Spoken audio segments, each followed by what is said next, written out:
All right, got it? Got it. Because alcohol's got this weird quality in the sense of, unlike a lot of other drugs, it does two things. It increases aggression and decreases inhibitions. So the most important thing is what we already discussed in the beginning. If you can lessen the amount of that you're putting in yourself, it's gonna help somewhat cushion you from those negative effects. The more alcohol you consume, the more aggressive you're more likely going to become. The more alcohol you consume, the lower your inhibitions are going to become. Now, I don't mean aggression in terms of punching someone in the face, but you sure as heck might beat the hell out of a package of Oreos, right? There's ripping and tearing, but it's probably most likely hydrogenated fats and carbohydrates. So the main thing is to make sure to moderate the alcohol intake itself. Because I'm telling you this from personal experience, like I said, if doing dumb things while drinking alcohol made you an alcoholic, I would legally have to change my name to Bill W., right? If you don't know, that is the founder of Alcoholics Anonymous, which is kind of weird because they named him, but whatever. The reality is to moderate that intake. I talked about in one of my other videos, there was a guy, Mike Ruggiero, and he was a power lifter, and I followed him on Instagram for a while because he used to tell all these cool stories about these hardcore powerlifting gyms he used to work at. And he went to Applebee's one night with his family, and he posted this thing, and it said, get like a full rack of ribs or any full-size entree and get a free lava cake with ice cream. And then underneath the picture on Instagram, he put, this is why America is obese. And then underneath it, he put, P.S., the lava cake was delicious, right? So it's funny. He's not finger-wagging lecturing. He's saying, look, I'm no better than anybody else. You know, this is when you, all right, let me go off on another rant. There's the story, the biblical story of Sodom and Gomorrah. Have you ever heard that story before? Okay. That story doesn't exactly end up in a nice way. I'll be very careful how I discuss this because it's pretty brutal. But the guy Lot basically lives in the most degenerate city in the world. And he's supposed to be a good guy. But even a good guy, when he lives around enough degenerates long enough, engages in some pretty shady behavior. And in the end of the story, which nobody talks about because everyone gets all fixated on the fact that his wife turned around, looked at the city, and turned into a pillar of salt. The one thing they never talk about, and if you don't believe me, go pull out your Bible, your Torah, or just go online and look at it right now. His daughters are convinced that everyone in the world is dead except for them and their father. So they get him drunk, go figure, and each one of them takes turns having sex with their own father so that they continue the human species on. This is actually written in the Bible. All right. The bottom line is you're in a culture long enough. Forget about the whole sex thing with the dad thing for a second. You're in a culture long enough. You're going to be corrupted by it. Right. Normal, well-adapted people don't make that rationalization, let alone then follow through on getting their dad drunk enough that he won't realize it's his daughters. Right. You spend enough time around a gluttonous culture and group, it's going to rub off on you. Right. It's going to affect you.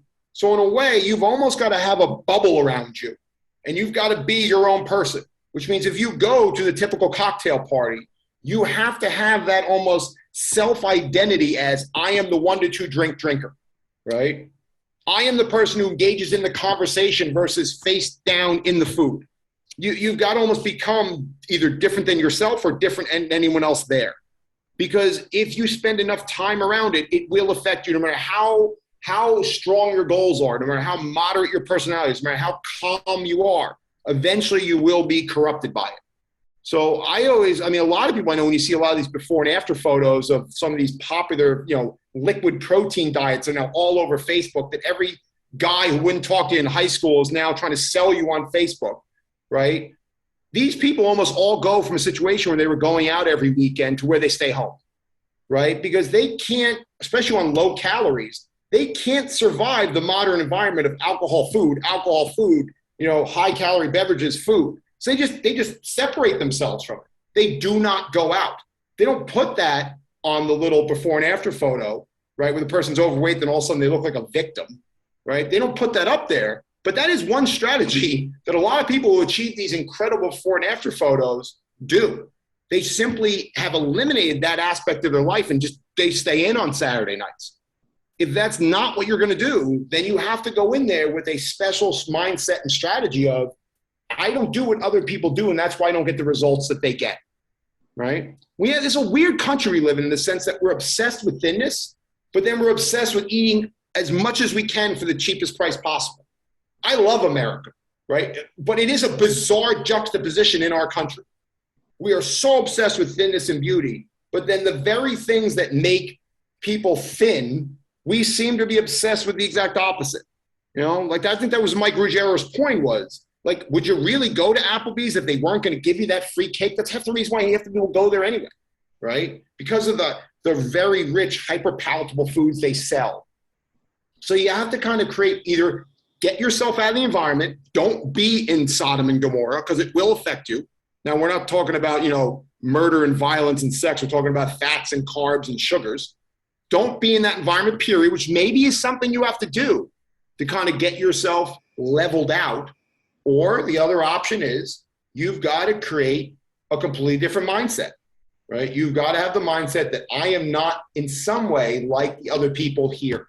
I am that kid on Sesame Street who's in the corner doing his own thing, right? Remember that song from Sesame Street? One of these kids is doing his own thing, right? Do you remember that? No? Some of the older people on here will remember that. It's from the 70s, whatever. You got to be the person doing your own thing, which means when you go to that party, 1 to 2 drinks. When you go to that party, you probably should have had your dinner beforehand, right? And then if you're going to do it, eat little crudité here, a little bit of, you know, snacking, little portions here and there. Just remember that stuff does add up. There's that great video by Sohee Lee where, you know, all the little picking she does in a day adds up like 800 or 1,000 calories. But that's really it. You've either, look, you're not going to find many pre-contest bodybuilders, right, at the clubs every night before the Mr. Olympia, right?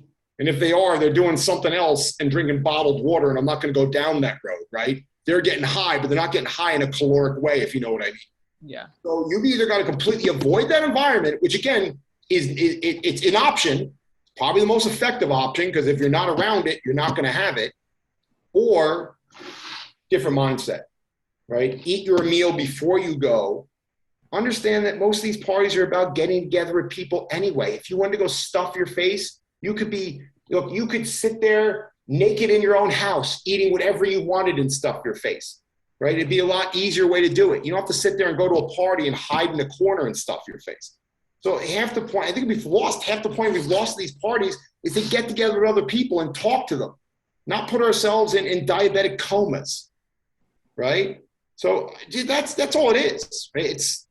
That's a big thing that people really need to understand. If they want a different result, they're going to have to operate differently in the world, right? And unfortunately, that may be something they have to learn to do. Other people do it very, very well, and they tend to get good results from it. Right. So, yeah, but no one's going to stand around chips. You know what I hate? When they put the M&Ms in that bowl, because it's a glass bowl. I don't know if I think some reason because it's in a glass bowl, it's classier, and therefore won't make me more overweight. But the M&Ms are like in a glass bowl. And you see it when you first walk in the room, right? And then you're like, I'm not going to eat that. But then by the end of the night, you just find yourself kind of leaning over and reaching that hand in there, right? And all of a sudden you've eaten like 3 bags of M&Ms, you don't even realize it. Yeah. You know what I'm saying? So it's none of us are better than anyone else. Yes, there are those genetic freaks we all hate who just simply do not have the same awareness of food. We've discussed this before. You've gone science on me too and corrected me on this, right? When you're on a diet, if you're on a diet that works long enough, right? And what was the hormone again we were talking about? And your leptin levels begin to drop, correct? What's one of the side effects of leptin that drops is that ghrelin, right? That hormone that increases hunger. That sucker goes up. That's correct. I got that right? As leptin goes down, ghrelin goes up. Mm-hmm. As that ghrelin goes up, and you've been on a diet long enough for people to party and say, oh my God, Devon, you look amazing. You are literally primed to eat everything that you see there from a hormonal standpoint. You drop 10%, and that's why I called my book The 10% Solution. Because once you start dropping, most people drop that first 10% of their body weight, their body is primed for famine mode. It is not saying, oh, cool, I'm going to fit in my skinny jeans. It's saying, oh, wow, the famine has started. Do everything you can to heighten senses of smell, senses of taste, heighten your sight, right? That's why they don't make M&Ms, the color of vomit, right? They make M&Ms all those bright colors so you'll notice them and they create a kind of an effect on your brain before you even eat the damn things, right? Skittles are the colors of the rainbow, not the colors of a medieval battlefield, right? For a very good reason, right? Food companies hire scientists to not only affect the packaging, not the food itself, but the packaging the food comes in, the texture, the flavor, the shape, the cut, everything, right? Because it's an all-out assault on your brain. So understand that if you're on a successful diet, it's probably even more of a reason you'd be aware of these things, because your body is thinking famine, famine, famine, while you're thinking look good on vacation, vacation, vacation. There is an internal hormonal battle that's going on inside of you that's trying to get you to eat everything at that party.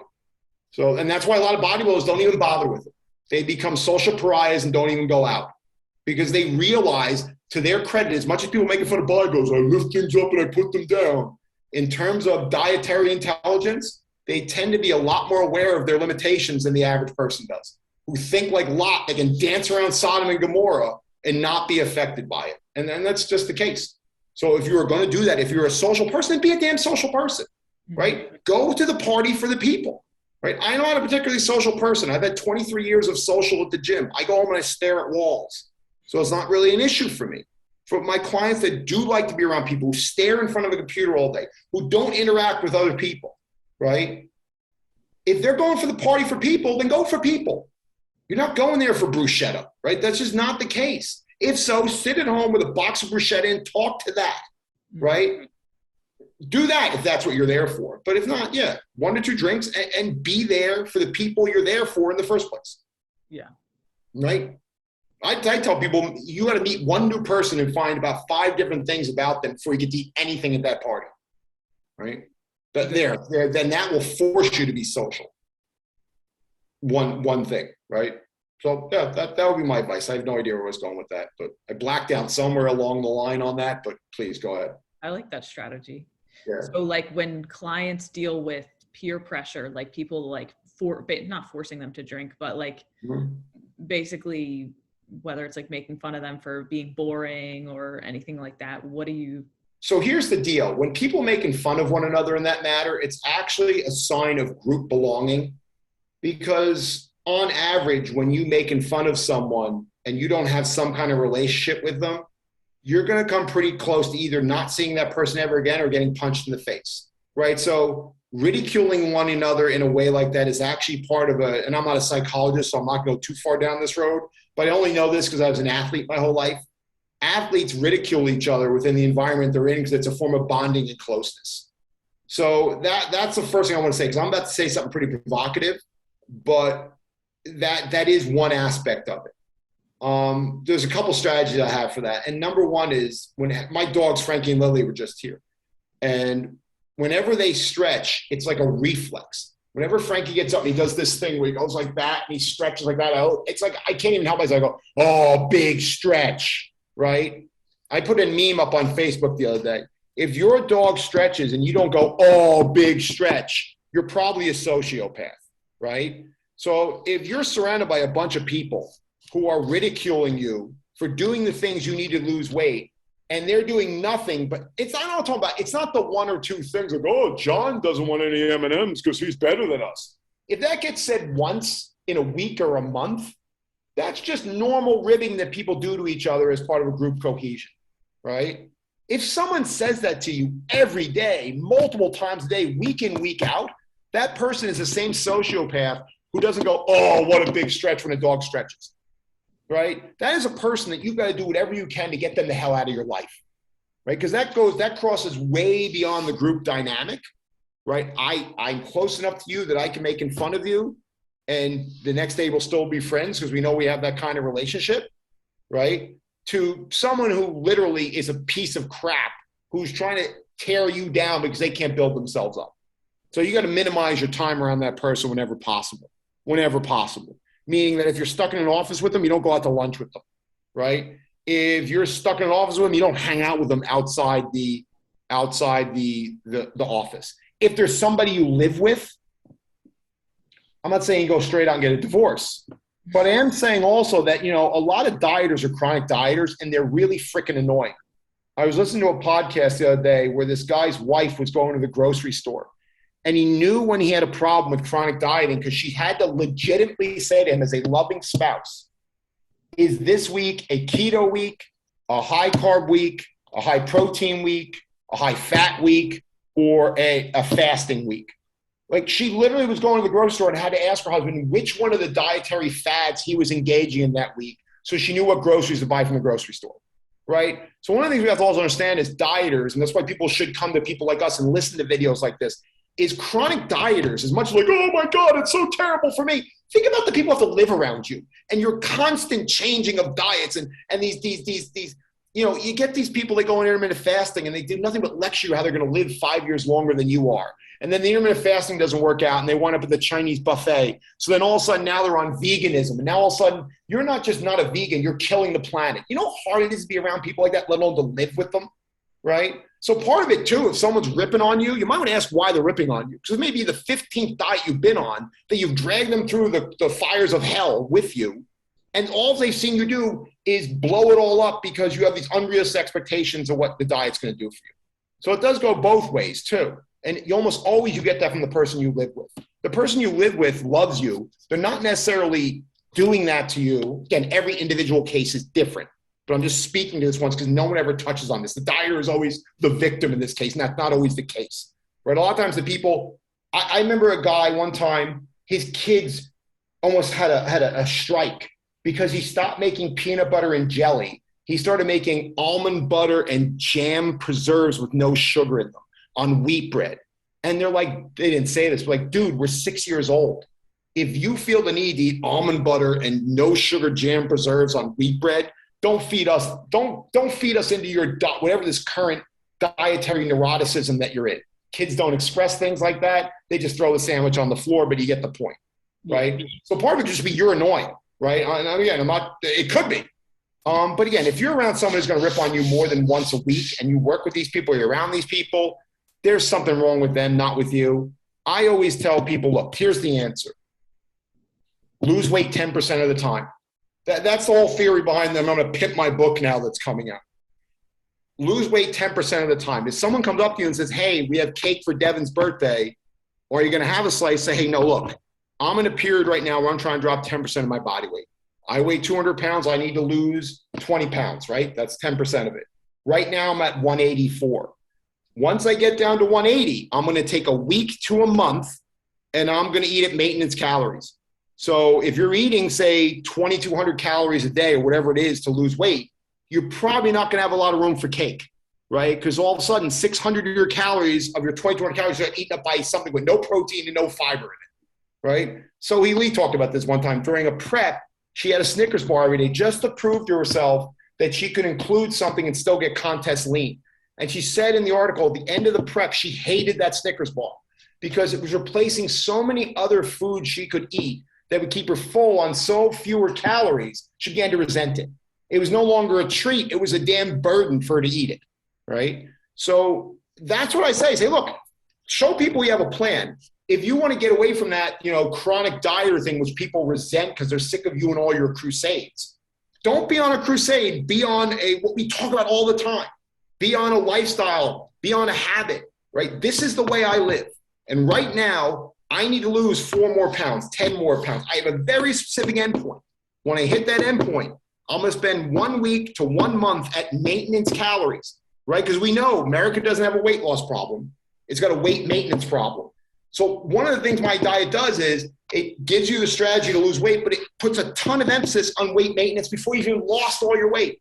Let's say you got to lose 40 pounds. I want you to specifically stop. I want you to have the adulthood, the courage, and the temerity to stop 20 pounds in and go into maintenance mode for a week to a month and prove to yourself before you lose that next 40 pounds and then blow it and gain 50 back to show that you can maintain that measly 20 pounds you've lost, right? Not measly. It's actually incredibly impressive. But in your mindset, you have to lose 50 pounds and you've only lost 20. Like, what is this? But maintenance is a skill. And you can say to that person, look, when I get to that weight, you're sure as hell I'm going to have some cake because I'm going to have maintenance calories at my disposal for 1 week to a month, right? And as long as during that, I'm going to give away all the stuff from the book. You're going to have to read the damn book. As long as you keep your weight within 3% of what you've lost, you can do whatever you want during that maintenance period, right? Usually I try to say it's body weight times 15 calories a day, but so I don't want people to go on benders and gain all their weight back. But as long as you don't gain more than 3% of that 10% you lost, for 1 week to a month, there is a huge benefit on going on maintenance calories. And if someone has a problem with that, if you tell people, look, I got this issue, I've got high blood pressure, I don't fit in my pants, I don't like the way I look, I don't like the way I treat my spouse, I don't like yo-yo dieting and put my kids and my family through hell because every week I'm onto some new diet fad. I've got this set plan, this is what I do every day, I'm building habits. Come back to me in a couple of weeks, come back to me in a month. And when my weight is down, if I'm on maintenance calories that week and I say no to that cake, then yeah, I probably do have a problem. Because now all of a sudden the diet has become an obsession, not a way to better live life. You know, you and I look, these people have this idea that you and I never eat cake, right? Or you and I don't ever eat steak, or you and I don't ever eat, we eat all these things. Let me tell you something. You put me in a room with anyone, I will put them to shame. I will be their Huckleberry. I will be their Doc Holliday. I will eat so many cookies it'll make them puke, right? You and I don't dislike rich foods, but we have them within a context of a life that works. Right? So that's what you say, look, I'm getting 10% off. Here's where I'm at. Here's where I need to be. When I get there, come back and see me during my maintenance week. Now, if it's a difference between having cake with you at office and having cake for my kid's birthday, I'm still going to say no to you. That's only because I care about my kid more than I care about you, so deal with it. Right? But that's the way you handle it. You show people you're on a plan. And you show people that this time you're serious. And this time, again, it's not a fad, it's a lifestyle. Right? And then, should I say this? No, I shouldn't say this. Okay. So that's what it is. It's you show people how serious you are about something and how realistic you're being about something. That's the cool thing about the maintenance period. It shows people that you're no longer just another dietary zealot, that you understand that part of life is getting healthy enough that you can eat these foods and not pay a terrible price for them, right? And once people see that, they respect that. If they don't respect that, then that person, excuse my language, is a complete piece of crap. And you need to do whatever you can to get away from it. If that means you have to go to another job, then go to another job. Or if you have to plant drugs in their desk and get them fired, then feel free to do that. Plant drugs, firearms, whatever it takes to get them out of that office, right? You want to steal corporate documents and put it in an envelope in their desk, do that. Whatever, all right, I'm not serious about that latter part. That's actually an episode of The Office where Michael wants to get rid of Toby, so he plants drugs in his desk and calls the cops and tells them that, Toby's got drugs from Costa Rica. But the bottom line still stands. There's two sides to every coin. And for every persecuted dieter, there are legitimately pieces of crap that are around them that again, hate you for doing something they can't do for themselves. But also there's a whole group of people who are just sick of them and their dietary carousel, right? And you've got to be honest with yourself and identify where you fit on that spectrum, right? And understand, again, like maintenance is a skill. If you think that for the rest of your life, you're never going to drink alcohol or eat cake, unless you've got a serious obsessive compulsive disorder, you're going to fail at dieting eventually. And please understand that the people you know are lean and are healthy most likely love junk food as much as you do, but they have better and more effective strategies for dealing with it. Again, people have different genetics. I'm not saying that. Some people will lose 5% of their body weight and all they think about is M&Ms. But if you took two similar people, it is possible to have two identical people, right? People from my cousin Vinny have two identical people. And because one has set strategies that are now habits, they can navigate the same world more effectively than the person who doesn't. Right? I had a client this week. I'm going off my rant. So this is why I told you have to get the wrap it up box with me. I had a client this week. We had to change his training program around because of days I was in and out with the dogs. And it was so stressful to do his leg day on Thursday instead of Friday. And we were discussing this. And I said, you now see the power of habit. We've literally just taken your leg day and made it on Thursday and chest on Friday. And it's thrown you into a complete intellectual tizzy, right? He had to burn so much energy just trying to figure out what to do on that workout. Because that's the power of habit. You don't think about this stuff, right? If you know eventually every point you go out, if you're not in a maintenance week, that all you're going to do is have 2 drinks and not really eat anything because you had your lean protein and vegetables beforehand, that becomes a new habit. And it's hard for people to realize because this isn't their habit yet. You simply don't have the energy expenditure or neurotic reaction that you used to have, right? Because it's your habit, right? Like I feel disgusting if I don't brush my teeth at night. right? It's gross. I can't lay in my bed and go to sleep at night because it's just disgusting. I feel like there's just like scum bubbles like floating around my mouth, right? And that's activity, that's action, that takes time out of my day. It's not fun. I don't particularly enjoy flossing, right? Everything I do is intense, so I literally have to brush my teeth like this so I don't rip the damn enamel off my teeth. That was a problem I had at one point when I started taking my dental hygiene really seriously. I literally started to rip the enamel off my teeth. My dentist's like, what the hell are you doing? Because I brush my teeth as intensely as I do everything else. Brushing my teeth is painful for me. I got to be like this is how I feel like when I'm brushing my teeth like normal people. I got to go like this so I don't rip my teeth apart, right?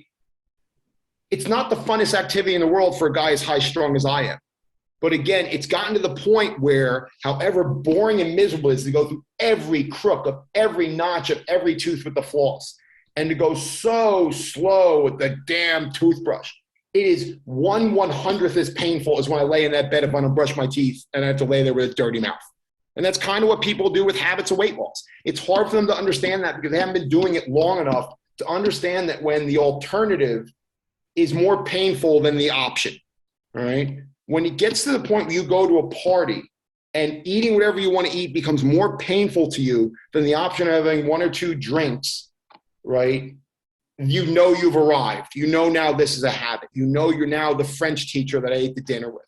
That, you know, they eat these tiny portions and unlike me, they don't get enraged, right? Because it's their habit, it's their culture, it's the way they live, right? You live in the most obesogenic society in the history of mankind, right? This is kind of what you got to do. It's even more important that you have habits and behaviors that you engage in, right? And it's more important you have a decent perspective on what you're dealing with. And I think that was the whole point behind discussing alcohol anyway.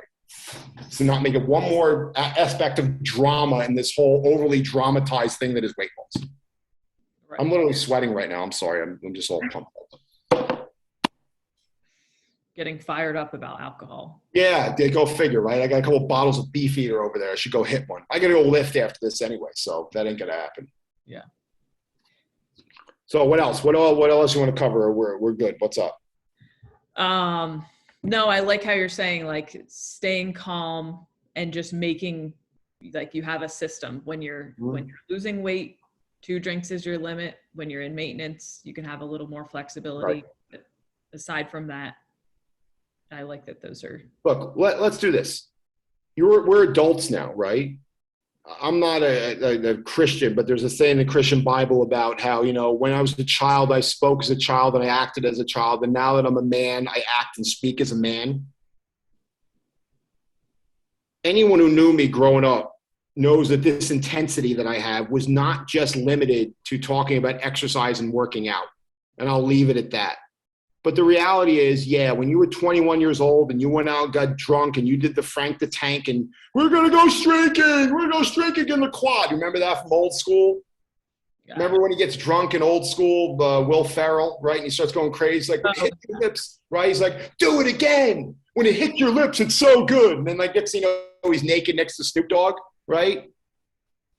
You're not 21. You're not 22. You're not 25 years old. You don't go out drinking all night and then go to Cluck You Chicken in Trenton at 2 o'clock in the morning and eat some Clucker Spuds, right? And wake up the next morning and you're fine, right? We're adults now. We're old adults now, right? Like I have arthritis in some joints now. I'm 46. And granted, it's more about the miles than the years with me, but we don't act like children anymore, right? That aspect of our lives is past. So if you ever think that somehow we're going to turn it back, and this is one thing that pisses me off about these fitness influencers. Now you get me another rant. If I hear one more 25-year-old talk about how hot they are, when the reality is that most of us when we were 25, people are drinking all night and still our pants would fit the next day, right? It's a whole different animal once you're no longer a 21 or 25-year-old. My body at 46 is not my body at 26, right? So you have to have a different set of strategies. Look, I don't do heavy barbell lifts anymore because my body is not what it was when I was 26 or even 36, right? And the same thing goes for my strategies towards alcohol and my strategies towards food. It's why my clothes stay on when I drink now, and I only have 1 or 2 drinks at a time. A part of that was the great modifying factor of my conversion to Judaism, right? It's a religion that very much emphasizes that concept of that moderate approach to pretty much everything. You know, there's a joke. There's always a joke. It's 4 Jews and 1 bottle of wine, right? Most people have no understanding what the hell I'm talking about, but it's probably like 2 Jewish people watching this laughing their ass off right now, right? The idea that it takes like 4 Jews to drink 1 bottle of wine, right? That's inherent in that culture. So I'm no longer a teenager anymore. I'm no longer in my 20s anymore. I can't act like that anymore. Grow up, act like an adult, understand that everything we do is going to have a greater health consequence to us than it did when we were in our 20s, right? And then that's a big part of this. People say, well, how do I only have 1 or 2 drinks? Because you're an adult now. And that's what adults do. Look, I was at the grocery store the other day, and there was a package of chicken. I was inspired by your chicken video. I'm actually going to handle some raw meat, it looks like, and cook raw meat. I don't know how I'm going to do this, but I'm going to do it. I saw a package of boneless, skinless chicken thighs, just like you made in the video. It was $12.81. I saw another package of boneless, skinless chicken thighs. It was $11.25. What did I do? The adult in me put the $12.81 package down and grabbed the $11 package instead, because that's what adults do. Does it make any sense? Is the dollar going to make that much? No, but that's what adults do. So you know what adults do? They don't act like they're 25 anymore. They grow up, they act like adults, they have 1 or 2 drinks at the party, maybe snack on a couple things, most likely do the adult thing and have your dinner before you go out. And you enjoy all the benefits of being an adult. Yes, you're not as big and as strong and as fast and resilient as you used to be, but you're also not nearly as stupid as you used to be.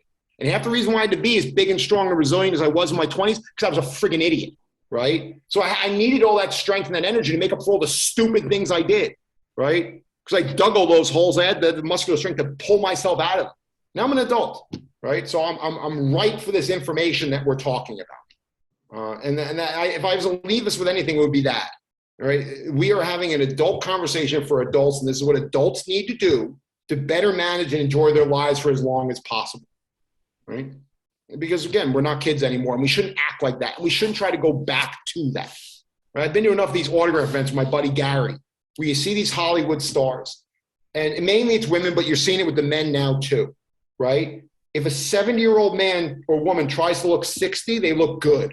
If the plastic surgery tries to take them from 70 to 35, they look like rubber creatures from the apocalypse, right? They look horrible, right? Because there's only so far, even with all the money and plastic surgery in the world, you can turn back the clock before you start looking ridiculous, right? I don't wear Abercrombie and Fitch for a lot of reasons. Number one, because it's too expensive, I look like an idiot, right? But there was a whole episode of Will and Grace where Will started wearing Abercrombie and Fitch and he looked like a moron, right? Because he was a 40-year-old man trying to dress like a 20-year-old, right? So I think that's a big factor we got to get in people's heads too. I'm going to say it again because I'm like a damn infomercial. I say the same things over and over again. We're adults now. Let's start acting like them, right? And the advice we've given here should not be a big problem for adults to put into place. Adults need to care about their health because the consequences of our actions are much greater than they were when we were kids. We simply cannot afford to carry around the same weight and use the same habits that we were when we were younger because our bodies are simply not the same as they once were. I can't afford to do the same stupid things I used to do in the weight room because things on me will break, right? I will not be able to walk the next day. So I have to act like a 46-year-old and act like an adult and lift in ways that are smart and responsible instead of let me see if I can pick that up, right? Yeah. That makes, I think that's a very important cherry on top of this Sunday discussion. I don't think there's many 20-year-olds who are going to be watching this. And if they are, there's still valuable information in it for them, right? They'll probably get away with some of the stuff that we say we can't get away with, but anything we're saying applies to anybody. But I think that especially for the populations we work with, they have to hear that. Yeah, I totally agree. Right? Mom and dad aren't doing your taxes anymore. You are. Well, usually it's an accountant you pay, but you get the point, right? Right? Mom and dad aren't doing your dishes anymore. You are. If you don't do your dishes, your house is a disgusting pigsty, right? Because mom and dad aren't here to clean up after you anymore. Right. So that's all. Same thing with your diet. That's a metaphor for diet and exercise. Mom and dad are not here to clean up after you anymore. It's up to you now, and you've got to make better decisions and develop better habits and start acting like an adult. So I like that. Yeah. Yeah. So another thing I wanted to give a visual for. So people, So this is for like people who already are like, okay, I'm just gonna go out and I'm just gonna have 1 or 2 drinks, and that's it. So this is 4 ounces of wine. Okay. So people will go out and at the restaurant they might fill it up to here, and it's like, Yeah, that's true. I only had 1 glass of wine, or only had 2 glasses of wine. It's like, yeah, but this is like, so that's actually what 4 ounces of wine looks like. Amazing, right? 1 ounce of liquor, 12 ounce of beer. It's amazing what it looks like. I remember the drunkest I've ever gotten in my life was about 7 or 8 years ago, and it wasn't on purpose. I was at a Passover Seder, and at a Passover, the person next to you fills up your wine glass, and the person next to me was a 12-year-old who had no concept of that. So she kept pouring the wine all the way into the glass. It was like you said, right? It was like triple serving. And you're supposed to drink like 4 glasses of wine. That I probably had like 12. And when and it all like hit me when I got home, right? Because you're eating a lot that meal, so the food absorbs a great deal of it. And I was done. The next day, I was just completely worthless. So to your point, absolutely, yeah, it's portion sizes, and it's true of alcohol. It's true of anything else, right? And if you screw up, again, alcohol is the only drug that makes you both aggressive and less inhibited, right? So whether that beating you put out is on another human being or a bag of cookies, there's going to be a throwdown that night, and you know that's why you don't overconsume in the first place. Yeah. Right. I'm going to go lift. I hope that good. Yeah. Okay. Now you've saved all this stuff, or well, I'm gonna stop the recording. Okay, so you stop the recording, and then what is it? It gives you a prompt to save it on your computer. Yeah. Okay, and then what, you'll upload it to YouTube or something like that?